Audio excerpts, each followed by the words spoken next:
Hi, this is Mr. Manley, and today we have a challenging topic, angular and linear speed. What this is really about is a unit conversion of a measure that we've been given.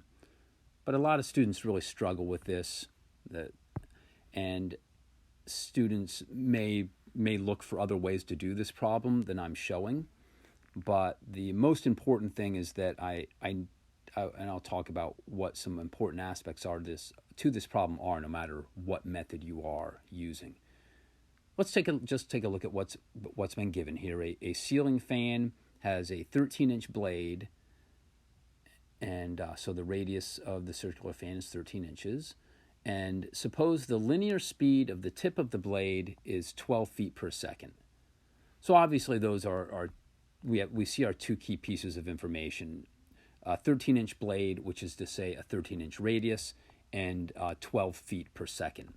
Might be nice to go ahead and just do a little sketch here and say that I've got this circular entity or item, the fan, at least the path that the blade follows is circular, and then I've got the blade, which is 13 inches. And then I'll just go ahead and say I have this movement, this rotation at 12 feet per second. And what we're being asked to do here is find out if it is going at 12 feet per second, what's its angular speed in radians per minute? So that is how much is the angle changing per minute, and we're going to say that in radians. You might have different ways of doing conversions, and I'm sure you've had to do some sort of conversions before, maybe with miles and meters, or with minutes and hours, or some such. But here what I'm going to do is I'm always going to start with what rate I've been given in these problems, in these angular and linear speed. I'm always going to start off with the rate. So I'm starting off with 12 feet per second. And what I know I'm going to do, the process that I'm going to be doing is multiplying this by values, and I don't know how many, but I'm going to multiply until I end up with the units that are being requested, which is radians per minute. So that's the approach that I'm taking here. Now, if you don't follow what I'm saying, just take a look at this first piece. And everybody should be able to follow this first piece. That, look, I've got seconds. I've got a measure in terms of seconds, and I want that measure in terms of minutes. Well, do I know how many seconds there are per minute? Yes. There are 60 seconds per minute. Per 1 minute, right? Now don't look at the numbers, just look at the units, feet, seconds, minutes, and those are going to behave in the same way that a number or a variable would. So the seconds here cancels with the seconds here. And if I just stopped right there, I would know how many feet per minute the blade of the fan is moving, how fast in feet per minute the blade of the fan is moving. It would be, 720 feet per minute. So right there, this is the principle, this idea of a unit conversion is how I'm moving from this initial rate that I've been given to the final rate that I want in terms of radians per minute.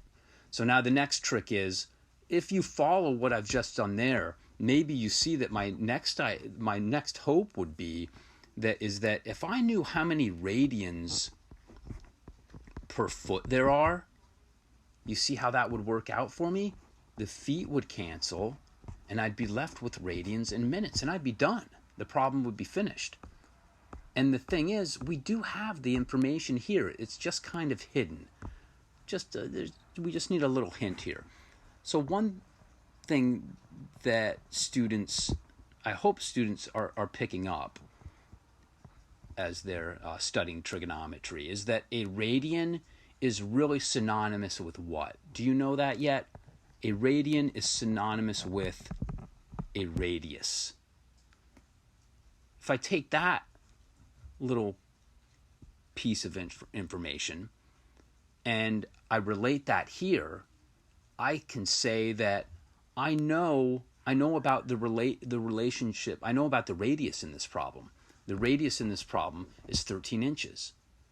So although I can't say how many radians per feet there are, remembering that a radian is a radius.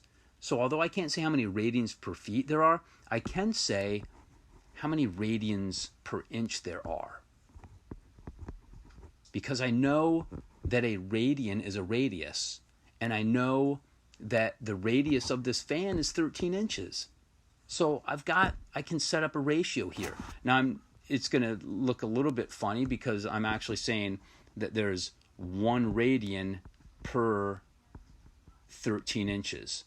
That's 1 radius per 13 inches. So I think, like when I said, how many radians per inch there are, you're looking for a number, some number up here over 1. That's how these ratios are often set up. But in this case, the number that has values in the denominator instead of the 1 unit value being in the denominator. So I've got 1 radian per 12 inches, but I want, now I don't have anything to cancel here yet, but watch this. I know how many inches there are per foot. And now look at how things cancel out. Inches cancels with inches. Feet cancels with feet. And look at what's left. Radians and minutes. And then all we need to do here is just key in our values into a calculator. And what is it? It says up here, we are going to round our answer to the nearest whole number. So let me just take a moment to do that. And I get 664.6, and that would be radians per minute. But we want to round this off to the nearest whole number, so my actual answer will be 665 radians per minute.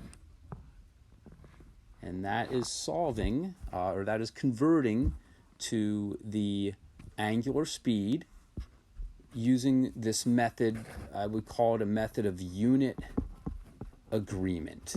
I'm trying to get my units to work out. My feet, seconds, minutes, radians, inches, trying to get all that to work out so that things cancel and I end up where I want. Now, again, like I say, some students have difficulty with this problem. They have difficulty with this method. So if you're using something else, if you're thinking about it in some other way, what I do have to see is, I do have to see throughout your work, I have to see the units. So you've got to say, whenever you're doing a calculation in a problem like this, you have to show what are the units and how are the units canceling. You don't have to do it in one big calculation like this. You might take it in a piece at a time, but you do have to show the units.